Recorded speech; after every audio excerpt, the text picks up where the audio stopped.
menjelaskan seputar apa yang tadi loh sama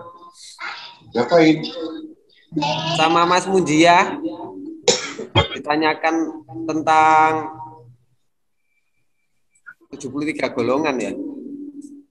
Yang selamat, bagaimana untuk menentukan keselamatan, siapa yang selamat?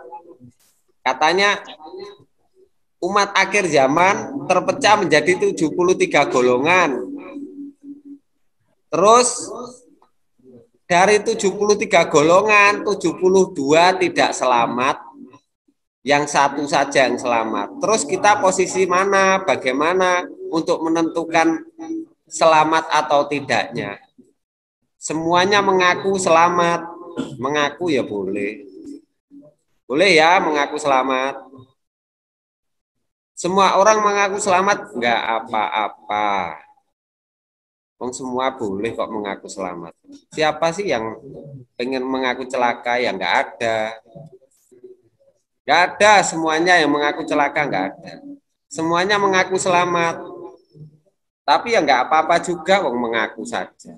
Yang penting nyatanya keyakinannya. Keyakinan yang bagaimana?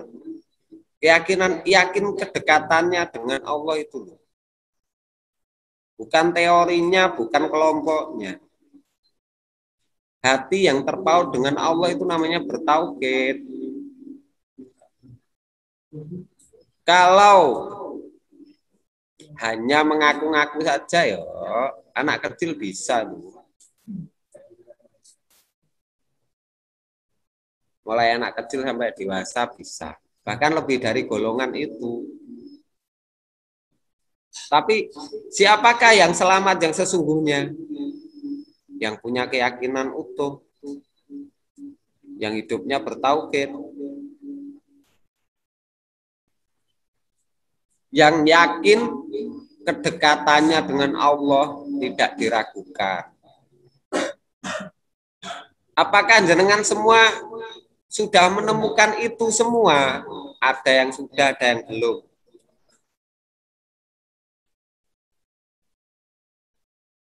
Kenapa ada yang sudah dan ada yang belum? Karena belum paham. Bukan karena Allah itu jauh darimu. Tapi karena belum paham, jadinya belum yakin. Kalau belum melek, walaupun dekat, engkau tidak merasa.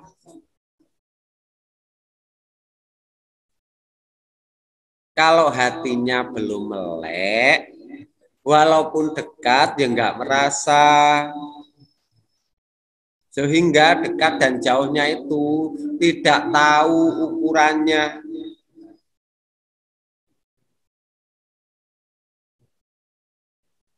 Yang sudah tahu siapa? Yang sudah menemukan titik keyakinan.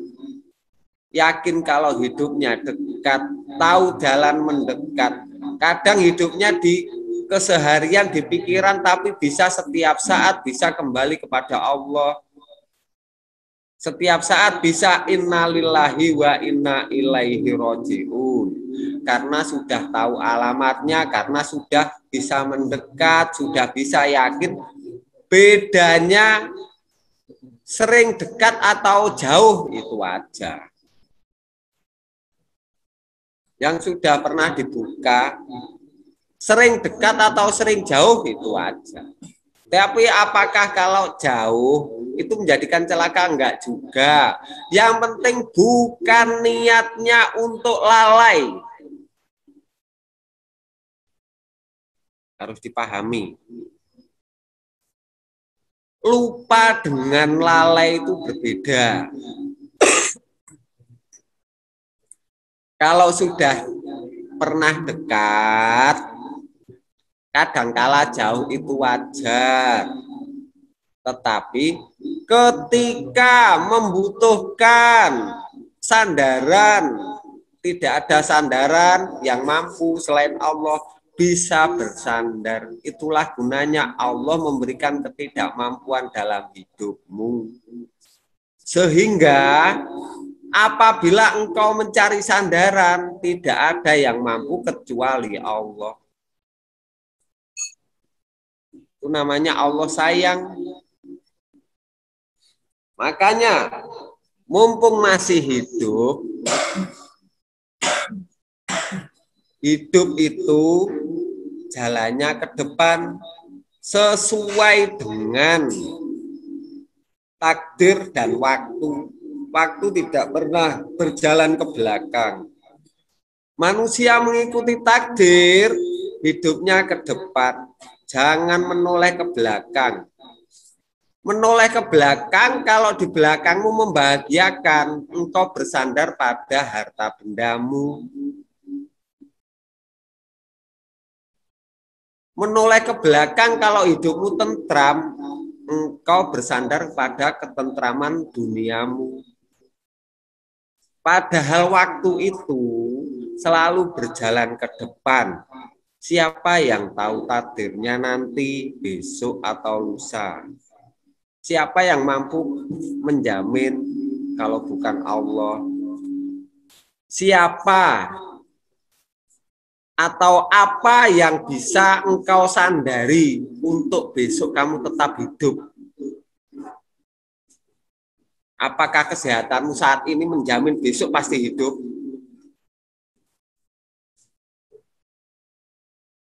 Apakah kekuatanmu yang saat ini diberikan Allah mampu menjaminmu besok kamu tetap hidup?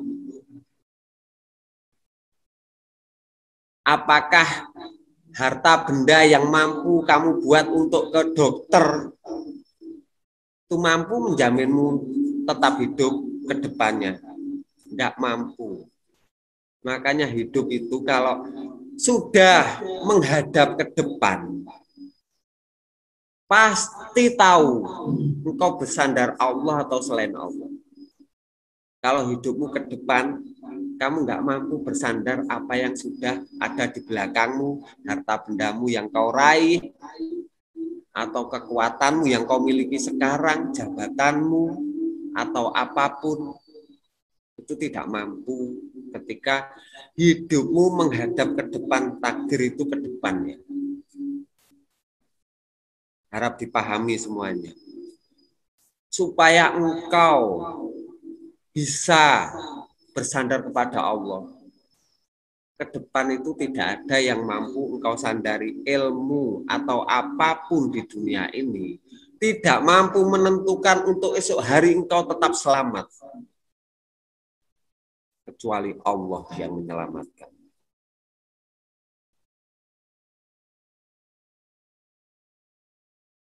Yang sadar seperti itu dan bisa bersandar kepada Allah, itulah golongan yang selamat.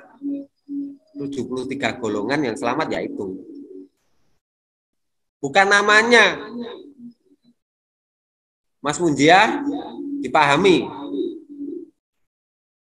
Bukan namanya, yang selalu bisa bersandar kepada Allah itu yang selamat. Nama itu apa?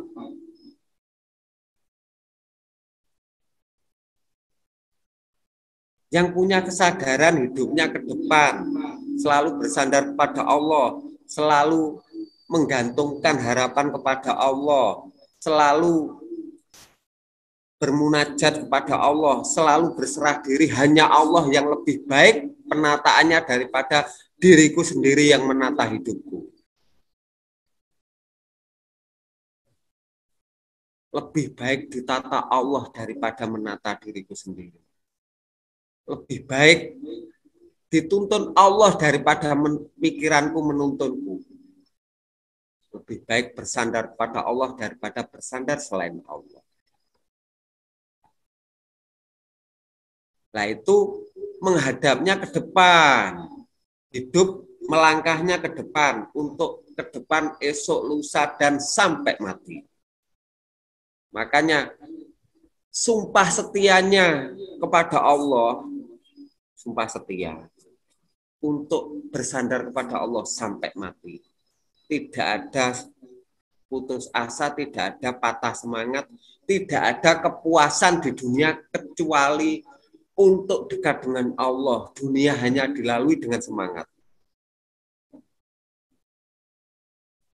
Lalui dunia dengan semangat. Jangan puas dengan pencapaian. Pencapaian cukup untuk bersyukur, modal bersyukur. Ya Allah, Engkau yang memberikan. Cukup bersyukur kepada yang memberi. Jangan bersyukur pada pencapaian. Cacat nanti imannya. Yang disyukuri nikmatnya bukan memuji Tuhannya. Memuji yang memberi itu loh. Alhamdulillah. Utawi sekabehing puji iku kedue Gusti Allah dat sing maha kuwasa. Jolali, jangan lupa yang dipuji itu Allah ketika engkau mendapatkan nikmat. Jangan nikmatnya, memuji dat yang maha memberi. Hidup selalu ke depan, tidak puas dengan pencapaian. Terus bergerak, memperjuangkan hidupmu, keluargamu, untuk dunia, ikhlasmu karena Allah. Nah, orang yang selamat, yang selalu bersandar dan bergantung kepada Allah, itu golongan yang selamat. Kenapa golongan? Ketika panjenengan saya bersama-sama menggantungkan diri kepada Allah. Nah itu kan bersama-sama namanya golongan itu karena sama-sama bergantung kepada Allah. Itu namanya golongannya, bukan namanya. Saya aja nggak buat nama, namanya jamaah apa nggak ada. Entah sampai punya jamaah apa di rumah terserah. Itu mengisi dalamnya. Hatimu yang terpaut selalu bersandar kepada Allah, bergantung kepada Allah sampai mati. Demi Allahmu itu. Paham Mas Munjiah?